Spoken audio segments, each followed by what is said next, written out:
Much has been written and recorded about this forbidden island, whose land and people have been under the control of one family for 160 years. But the history of this place began long before 1864. Today, Mysteries of Hawaii shares with you the history and mystery of ni ihau.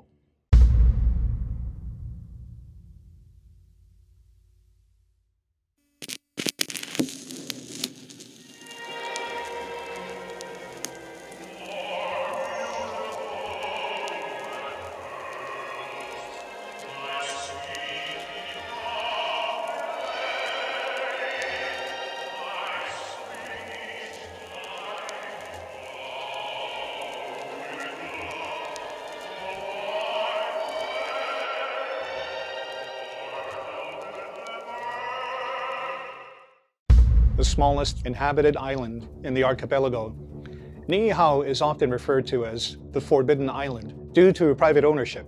Much of the information seen online and in books refers to the purchase of ni ihau in 1864 by the Sinclair family and the continued ownership of the island by their heirs, the Robinsons. In 1915, Aubrey Robinson closed the island to most visitors. Even the relatives of the residents could visit only by special permission. Today, access to the island is generally restricted to ni ihau residents and their families, and by special invitation from the landowners. But the history of ni ihau began long before the Sinclairs and the Robinsons, and the people that currently live there are descendants of some of the first Hawaiians ever to live on the island.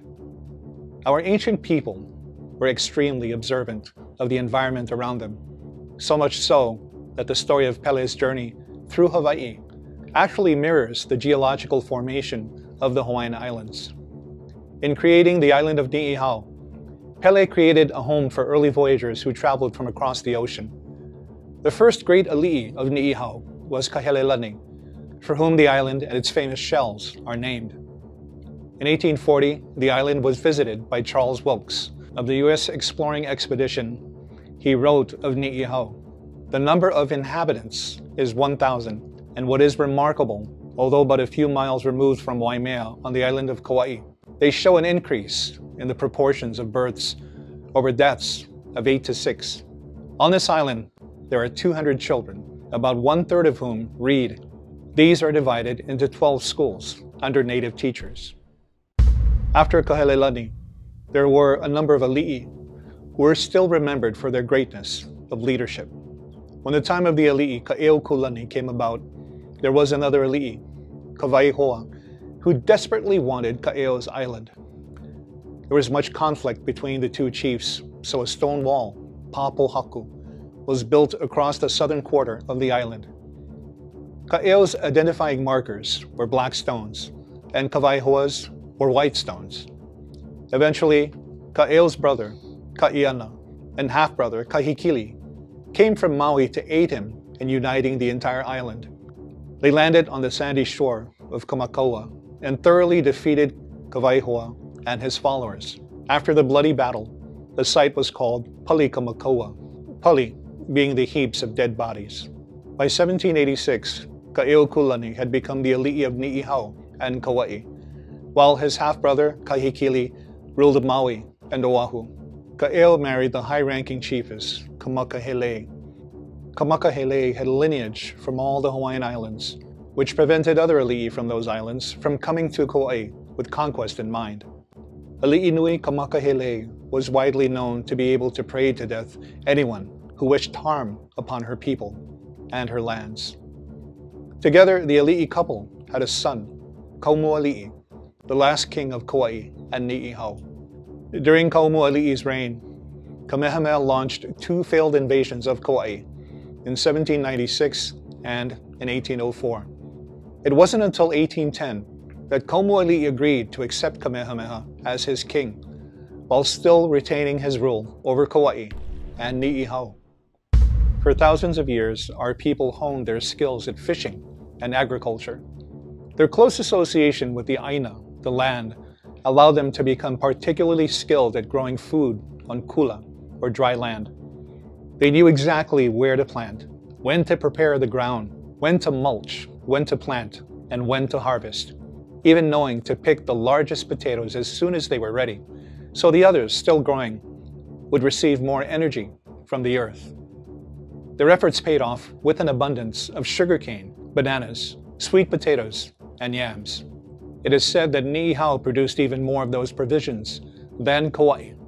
The ihau yams, called uhi, were so famous that after Western contact, sailors called the place Yam Island. The uhi were huge, described as being so heavy that a horse could only carry 2 at a time.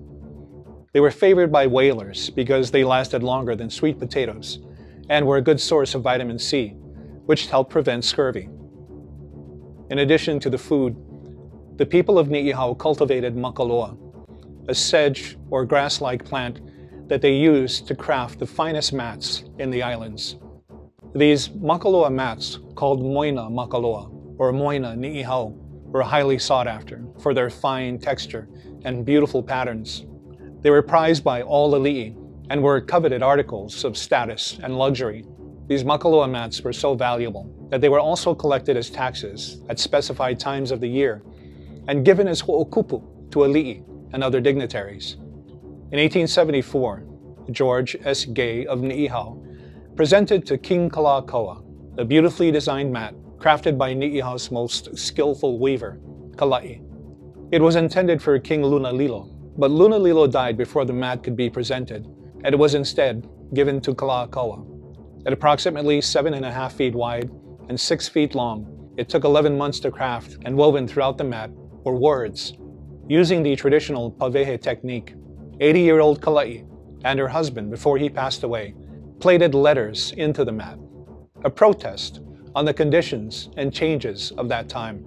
In the last few lines of the lengthy protest, the skilled weaver spelled out the following: "Therefore, the people became free under the one law called the Mamalahoa, the giver of the greatest peace in his kingdom, an honor that has come to us from an old kingdom, that of Kamehameha I. Let us rise to study the great cause for the decrease of the Hawaiian people, a large population in the olden days under Kamehameha, and to ask the king to change the taxes on animals, cattle, horses, donkeys, mules, and sheep, and let none of them remain. O Heavenly One, release us from the burdens of the law that keep us slaves under the masters from the sky. By me, Kalai." It is said that King Kalakaua liked the words of Niihau's most talented weaver, that he requested that she create 2 mats for the Philadelphia Centennial Exposition. Kalai either declined or was unable to undertake the commission. Unfortunately, little more is known of her, except that her full name was Kalai o Kamalino, a name that occurs regularly in some Niihau family genealogies. The fine makaloa mats weren't the only treasures of Niihau. The prized Lei Pūpū Niihau shell lei are symbols of status and luxury and can be found in museums and private collections around the world. Shell lei collected as early as 1778 can be found in the British Museum, showing that crafting these beautiful treasures was practiced long before the arrival of Western foreigners in Hawaii. Made up of tiny shells that can be found abundantly on the beaches of Niihau, collecting and sorting the shells and crafting each lei can take many hours. The value of a lei is also impacted by the availability of shells used, and a single intricate Niihau shell lei can sell for thousands of dollars. The shells and jewelry are so sought after that Hawaii's governor signed a bill in 2004 to protect Lei Pūpū O Ni from counterfeiting. This law prohibits the sale of seashell items with a description or label using the term Niihau, unless the shells genuinely come from Niihau. This piece of legislation was written to protect the integrity of one of the few sources of income available to the Niihau people. There were a number of ihau spread around the island where Hawaiians would make offerings to the gods and pray for abundance, good fishing, calm weather, and prosperity for the island. Many remnants of these ihau, including Pu'u Honua, still remain. On every island, there is a place that is known as Lena Kauhane, the casting off place of souls. This is where the souls of those who passed line up to make the leap into Po, the everlasting night. For the people of Niihau, this location is at Kapapa Ki'iki'i and at Mauluku, just off the coast on Lehua Island. However, Niihau has a place called Lei Pūpū O Ni. The place is where departed spirits reside. It is said to be a beautiful place where the spirits enjoyed many games. Hawaiians believe that when a person dozed, when he should be awake, he was thought to have a uhanehele, or wandering spirit.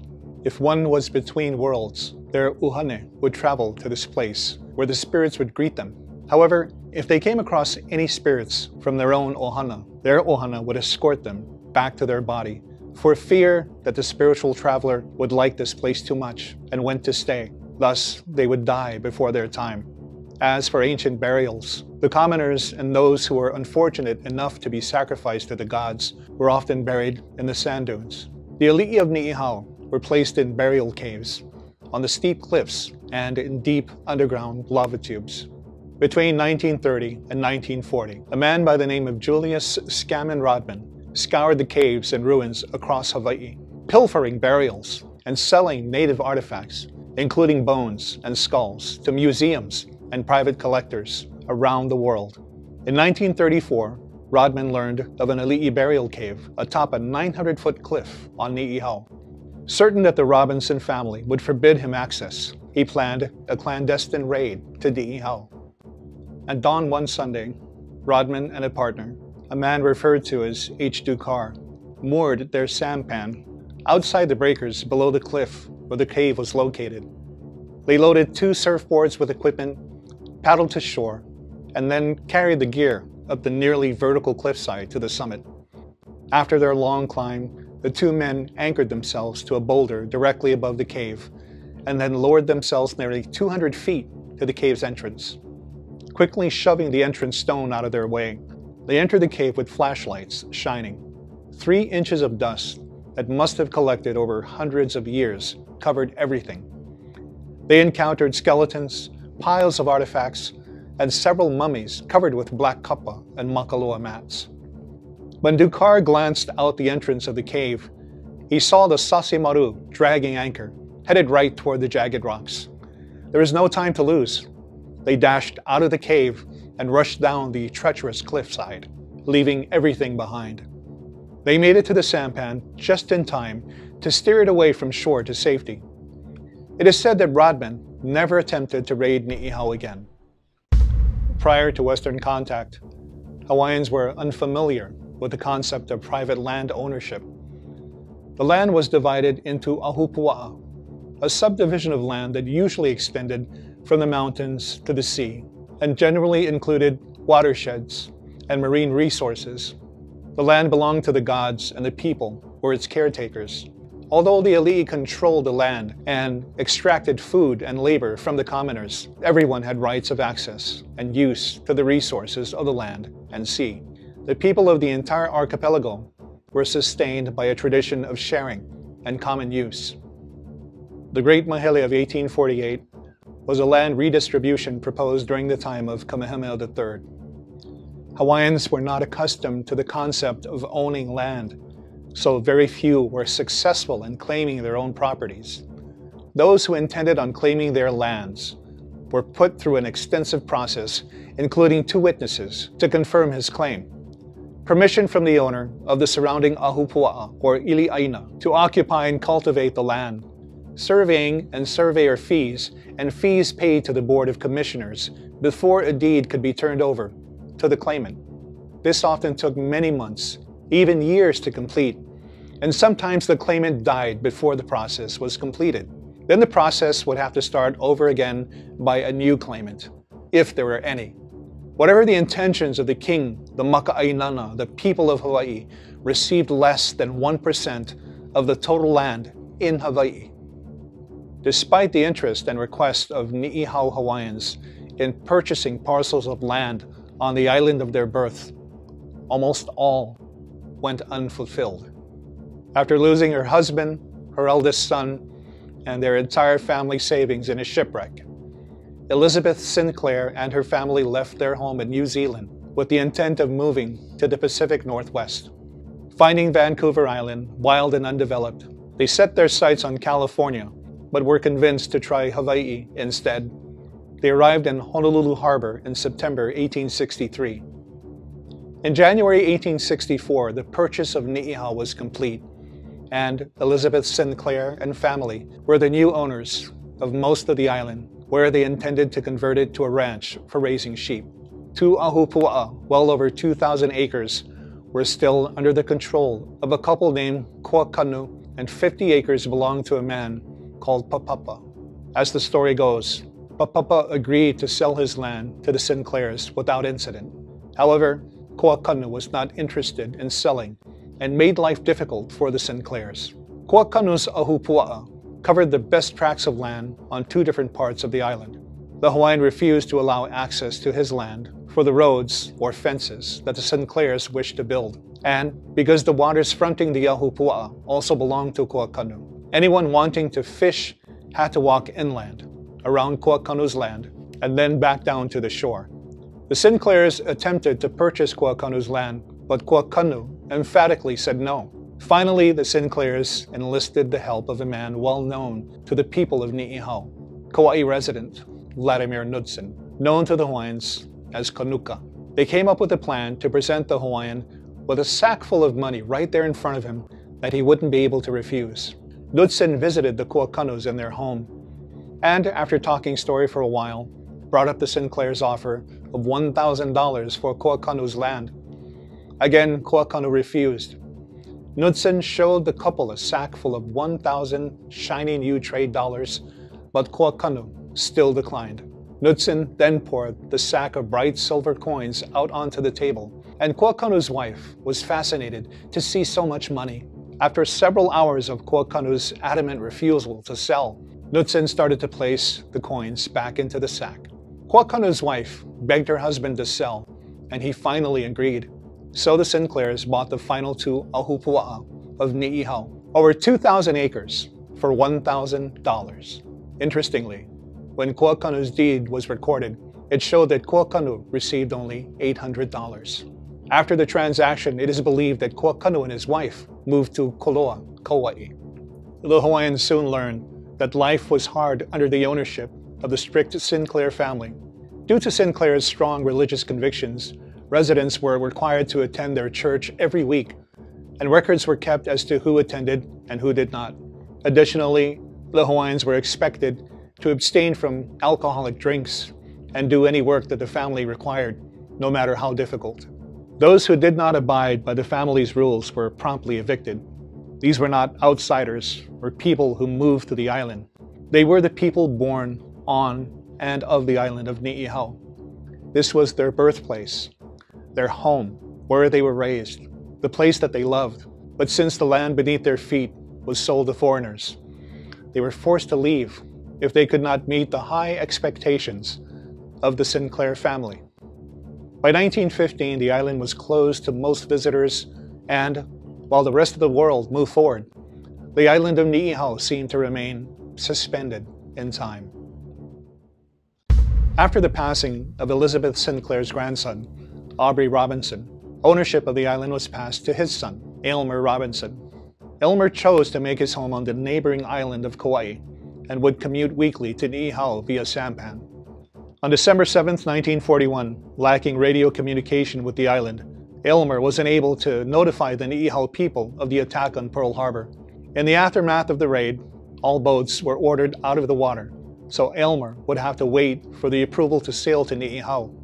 With no knowledge of the attack on Oahu, the people of Niihau continued with their daily lives. Imperial Navy First Petty Officer Shigenori Nishikaichi received damage. His plane was struck 6 times, including a direct hit to his fuel tank. He was able to maintain his altitude until he reached Niihau, which, in the planning stages, was considered a favorable place for impaired planes to ditch. The plane was to land on the island, and a Japanese submarine would be dispatched nearby to rescue any pilots. A little after 1 p.m., Nishikaichi was just about to touch down on an open pasture near Pu'uwai when his landing gear caught a wire fence, ripping it away from the fuselage. The Zero crash landed, knocking Nishikaichi unconscious.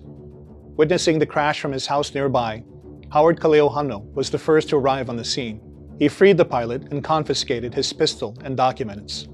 When he regained consciousness, the pilot first spoke English, asking Kaleohano, "Are you Japanese?" "No, I'm a Hawaiian," Kaleohano replied. Kaleohano brought the pilot to his house and fed him, and then called upon Ishimatsu Shintani to act as an interpreter. Shintani moved to Hawaii from Japan in 1900 and was employed as a beekeeper on Niihau. He married a Hawaiian woman from Niihau, and they raised 3 children together. Shintani was hesitant to translate for the pilot and spoke to him only briefly before departing. Kaleohano then sought the assistance of the Haradas. Yoshio Harada and his wife Irene Tanaka were Nisei, or second-generation Japanese immigrants. They were contracted to work on Niihau for a period of 5 years. Irene managed the general store, and Yoshio worked as a beekeeper. Upon their meeting, the Haradas and the pilot spoke extensively in Japanese, with Nishikaichi explaining everything that led up to the crash landing on the small island. The Haradas kept his information to themselves, and the pilot was treated to a luau by the residents. Although his rescue party was nowhere in sight, Nishikaichi remained patient. Elmer Robinson was expected to arrive on December 8th as part of his weekly visit. Nishikaichi was brought to Ki'i Landing, where he would be transferred to Kauai. They waited several hours, but Elmer never showed. They returned the next day, but still, no one arrived. The Hawaiians still had no idea what was happening on the other islands. During his long wait for rescue, Nishikaichi began to grow frustrated. He spoke to Yoshio Harada about Japan's growing empire and victory over the US, and he was able to convince Shintani to help him as well. On December 12th, Yoshio Harada instructed Shintani to get the pilot's papers from Kaleohano.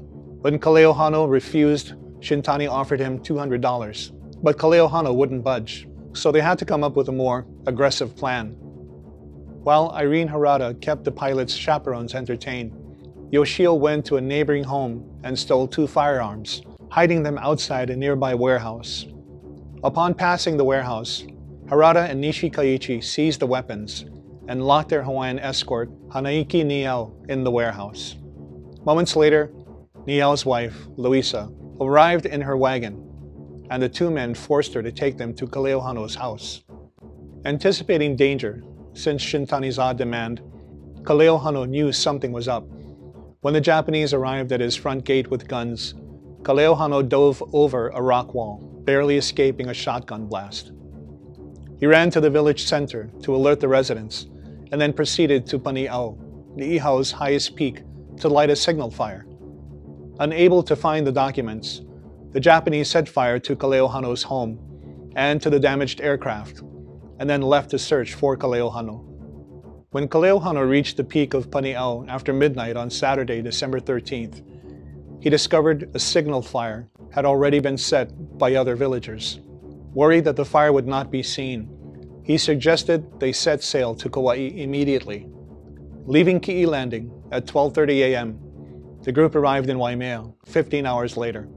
The men were taken to the police station where Elmer was contacted. Elmer alerted the Kauai District Army Commander, Lieutenant Colonel Eugene Fitzgerald, who sent a band of soldiers to Niihau. The squad, along with Elmer and the Niihau men, departed Waimea at 6 p.m. that evening. Back in Pu'uwai, the Japanese were terrorizing the village, firing their guns into the air, demanding that Kaleohano show himself. By Sunday morning, most of the villagers had fled. However, Ben and Ella Kanahele intended to return to their home to secure provisions. They were caught and taken hostage by Harada and Nishikaichi, who demanded they help search for Kaleohano. Although Kanahele knew that Kaleohano had left for Kauai, he agreed out of fear for his wife's safety. The second an opportunity arose, Kanahele sprang into action, attacking the pilot. Nishikaichi went to shoot him, but Ella grabbed his arm. Harada pulled her away, and the pilot again took aim, this time shooting Ben 3 times. Injured and extremely angry, Ben lifted Nishikaichi into the air and threw him into a rock wall. Ella then grabbed a large rock and repeatedly struck the pilot in the head. To ensure his death, Ben leaned over and sliced Nishikaichi's neck. With no other choice, Harada aimed the shotgun at his own stomach and pulled the trigger. The recoil caused him to miss the first time, But Harada's second effort was fatal. The army squad arrived at Pu'uvai Sunday afternoon to find both men already buried and everything under control. Ishimatsu Shintani and Irene Harada were taken into custody. Irene was imprisoned on Oahu, and Shintani was sent to an internment camp on the U.S. West Coast. Following the war, Howard Kaleohana was commended for his efforts with the Medal of Freedom, while Ben Kanahele was honored with the Medal of Merit and the Purple Heart. There are many legends and stories associated with Ni'ihau, but this one was shared with me by my Papa Nizo from Ni'ihau. There was a man from Ni'ihau who was fond of gambling. His wife kept a close eye on him as she considered gambling to be sinful. On days when he was supposed to take the small boat out to catch fish, he was in fact meeting two men who came over from Kauai. The men would anchor their boats in the channel just off Ni'ihau and play cards so they wouldn't run the risk of someone seeing them. The game always went back and forth. Sometimes one of the Kauai men would win a little. Sometimes the Ni'ihau man won a little. Either way, it was always an enjoyable time for all. After many months of this, the Kauai men came with their entire week's pay, certain they would win as much from the Ni'ihau man. However, the Ni'ihau man showed his skill and won every hand. Completely out of money, the Kauai pair became angry and attacked the Ni'ihau man. But the Ni'ihau man was stronger than both men, and a struggle ensued. All three fell overboard when suddenly, two massive tiger sharks appeared out of nowhere and consumed the Kauai men whole. Returning home still frightened by what he witnessed, he confessed to his wife about his clandestine gambling habits. After berating her husband for indulging in his sinful vice, she told him that even though he was gambling and won, and was nearly beaten and robbed, falling into the ocean is what saved him, for he was protected by their aumakua, the shark guardians, Kaula and Lehua, sons of Kuhai Moena. His wife explained that if he had crossed the channel and fallen into the waters off Kauai, his aumakua would not have been able to protect him. He would have drowned, his money stolen, and no one would have been the wiser. Forced by his wife to donate his winnings to the church, the Ni'ihau man changed his ways and never gambled again. Today on Ni'ihau, there is still no cars or paved roads. There's no stores or restaurants. You won't find any doctors, police, or fire department, and there's no indoor plumbing. Due to the lack of employment since the closing of Ni'ihau Ranch, the population continues to decline, and during the school year, maybe less than 70 people. While limiting the access to Ni'ihau has resulted in the suspension of progress, it has also resulted in the preservation of Olelo Ni'ihau, the original language of the Ni'ihau people of old. For now, the Hawaiian language is still alive among the Ni'ihau community, but as the population of the island decreases and children of Ni'ihau are raised off-island, the gap in language fluency continues to widen. I was fortunate to learn from my Papa Nizo, but most people today have never heard the Ni'ihau dialect as it was spoken. While time seems to have slowed down on this tiny island, it has not stopped, and I fear what another 20 years might bring as the world moves on ahead.